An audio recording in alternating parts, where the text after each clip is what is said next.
Pemerintah mulai memberikan perhatian khusus pada bisnis penjualan langsung atau multi-level marketing. Mulai tahun ini, bisnis MLM akan diatur ketat, mulai dari pendaftaran usaha hingga distribusi di bawah Undang-Undang Perdagangan.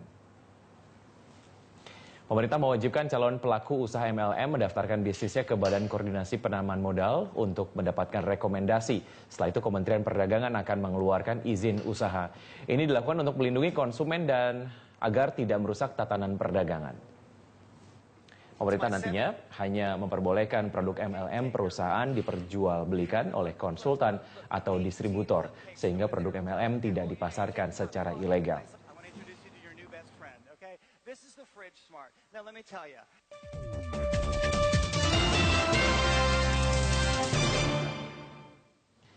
Ya, geliat bisnis multi-level marketing atau direct selling kian berkembang di tanah air. Kondisi tersebut mendorong pemerintah melakukan sejumlah pembenahan demi melindungi produsen maupun konsumen dari praktek penyimpangan usaha.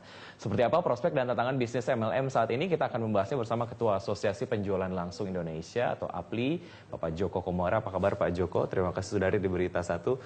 Oke, kalau kita lihat perjalanannya sampai dengan dikeluarkan yang peraturan ini, ada kemudian input yang sudah diberikan oleh asosiasi kepada Kementerian Perdagangan dan juga BKPM. Perjalanannya seperti apa waktu itu dan pendapat Anda mengenai peraturan ini seperti apa Pak Joko? Peraturan ini kita menyambut baik akan diterimanya peraturan ini karena di sini ada 6 pasal yang mengatur dan melindungi industri penjualan langsung ini. Dan itu akan sangat baik setelah ini berlaku sejak 11 Maret diundang-undangkan. Ya, tadi di paket pengantar bahwa Anda menyebut, kita tadi sama-sama lihat bahwa ada tujuannya mengapa kemudian peraturan ini diberlakukan untuk melindungi pelaku usahanya, MLM-nya sendiri dan juga konsumen. Sejauh ini permasalahannya seperti apa dan efeknya seperti apa Pak Joko? Permasalahannya sebenarnya ada 2. Yang pertama stigma negatif. Stigma negatif itu karena ada money game, artinya masyarakat tidak mengerti mana penjualan langsung yang benar dan mana yang berkedok tetapi sebenarnya itu money game atau skema piramida. Yang kedua, tidak adanya perlindungan dulunya ya, sebelum ada undang-undang ini tidak ada perlindungan terhadap industri penjualan langsung, sehingga produk-produk penjualan langsung dijual di toko-toko sehingga mematikan tenaga penjualnya. Tetapi dengan undang-undang ini, Undang-Undang Nomor 7 Tahun 2012, Undang-Undang tentang Perdagangan, pemerintah sudah melindungi baik masyarakat maupun pelaku industrinya. Sebenarnya kalau misalnya money game itu korban langsungnya adalah masyarakat. Anda tadi menyebutkan ada money game, ada piramida dan juga ada istilah Ponzi gitu ya. Ini juga satu istilah yang saya baru dengar. Boleh Anda jelaskan lebih detail mengenai hal tersebut dan efeknya seperti apa untuk masyarakat? Sebenarnya sama antara piramida, Ponzi dan money game.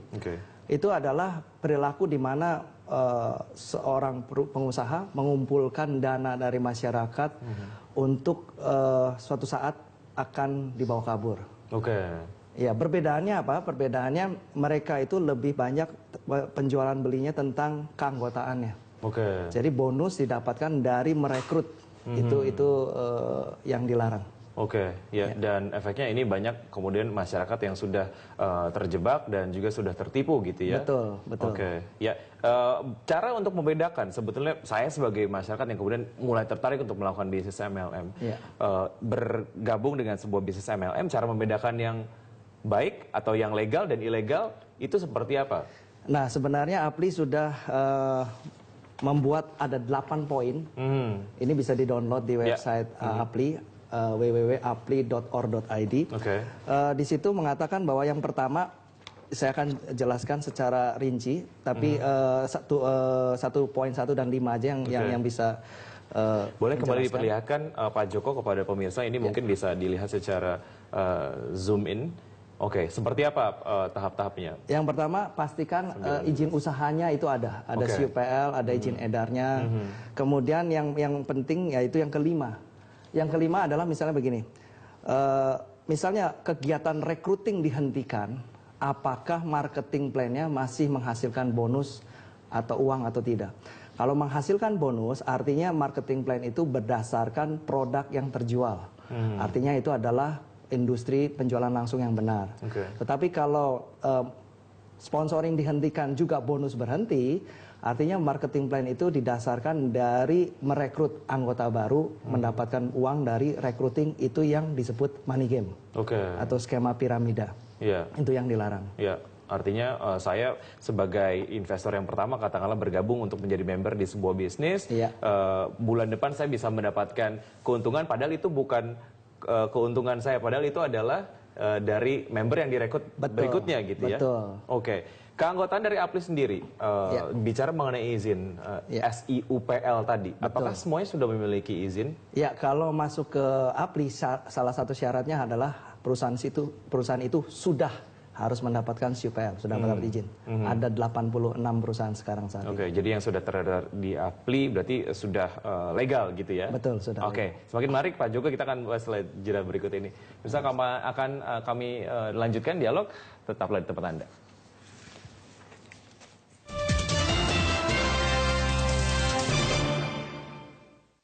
Apapun partai pilihan Anda, kami melaporkan apa adanya. Secara cepat, tepat, dan akurat.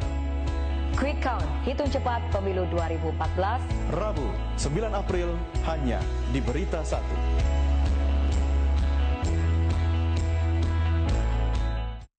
The Jakarta Globe, today's edition. Get your copy now. Election News.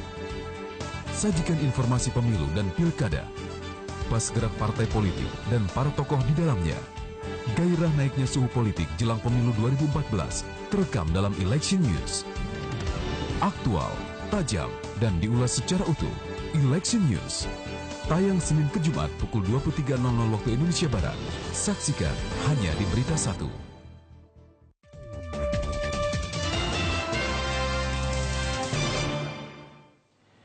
Kembali di Market Corner, di dialog kali ini membahas mengenai peluang dan juga tantangan dari bisnis multi-level marketing. Dan sebelum kita berbicara sedikit mengenai prospek bisnis MLM ke depan, setelah adanya aturan ini, Pak Joko, ada warning system yang tentunya ini akan memberikan satu manfaat yang cukup positif untuk masyarakat. Apa itu? Betul, BKPM sudah membuat suatu warning system. Warning system itu adalah peringatan kepada perusahaan-perusahaan yang sudah diperingati tapi masih tetap membandel, karena segala sesuatu perlu proses. Tetapi pemerintah ingin memberikan warning atau peringatan kepada masyarakat untuk tidak terlibat. Dan itu ada di website di BKPM. Ada dua warning. Yang pertama adalah hati-hati terhadap skema investasi bodong. Kedua, hati-hati terhadap perusahaan yang tidak mempunyai izin. Apa sanksinya untuk perusahaan yang tidak punya izin namun melakukan atau mempraktekkan bisnis MLM? Ya, sanksinya di Undang-Undang Nomor 7 ini adalah di pasal 106 mengatakan bahwa kalau tanpa izin bisa diancam hukuman pidana 4 tahun atau dan denda 10 miliar. Sanksinya lebih tegas dan daripada yang kemarin-kemarin sanksinya hanya perdata saja ya. Bicara mengenai prospek bisnis, sebetulnya MLM ini seberapa potensial, Pak Joko? Potensinya sangat baik sekali karena industri ini pemainnya sekarang ini baru 9,2 juta jiwa, sedangkan penduduk kita 256 juta jiwa. Dan melihat dari omset pun baru sekitar 5,8% dibandingkan retail. Jadi masih sangat luas sekali untuk dikembangkan. Proses kualifikasi bisnis MLM yang harus diperhatikan oleh masyarakat ataupun downline. Tadi bisa dilihat melalui website BKPM dan juga Apply. Yang lainnya apa? Pertanda bahwa kemudian ini legal, tidak legal gitu. Yaitu ada SIUPL atau tidak dan cek legalitasnya. Bisa ditanyakan ke Apply atau ke Kementerian Perdagangan atau ke BKPM. Ada cara-cara investasi yang dari cara-cara perekrutan yang kemudian biasanya ini menandakan sebuah bisnis MLM yang tidak legal. Ya, tadi selama bonusnya didapatkan dari produk yang terjual, karena sebenarnya penjualan langsung atau marketing plan baik single level maupun multi level itu adalah sebenarnya tetap strategi penjualan. Penjualan produk. Betul. Bukan penjualan membership gitu ya. Itu pertanda yang harus dilihat gitu ya. Setelah itu dari jumlah keuntungan yang dijanjikan? Keuntungan yang dijanjikan payout-nya maksimal 40% dari produk yang dijual. Tidak boleh lebih dari situ. Tujuannya adalah untuk melindungi konsumen supaya produk tidak terlalu di markup tinggi. Ya. Adanya peraturan ini menjadi sebuah instrumen yang cukup mendukung pertumbuhan dari MLM ke depan. Betul. Namun bukan artinya tidak ada tantangan untuk industri MLM gitu ya. Apa saja tantangannya ke depan, Pak Joko? Tadi stigma negatif, masyarakat masih pusing membedakan mana yang benar, mana yang tidak benar. Dan APLI berusaha mendidik masyarakat, memberikan informasi seluas-luasnya juga masyarakat. Tadi warning system itu juga bisa diklik di website APLI, bisa langsung link ke BKPM. Apa yang diperlukan ketika seorang memutuskan untuk terjun ke bisnis MLM? Selain tadi melihat apakah ini ilegal atau legal, apa yang diperlukan secara skill dari pelakunya sendiri? Skill itu bisa dipelajari pada saat prosesnya karena banyak pelatihan SDM dan skillnya. Jadi yang diperlukan adalah niat dan ketahanan.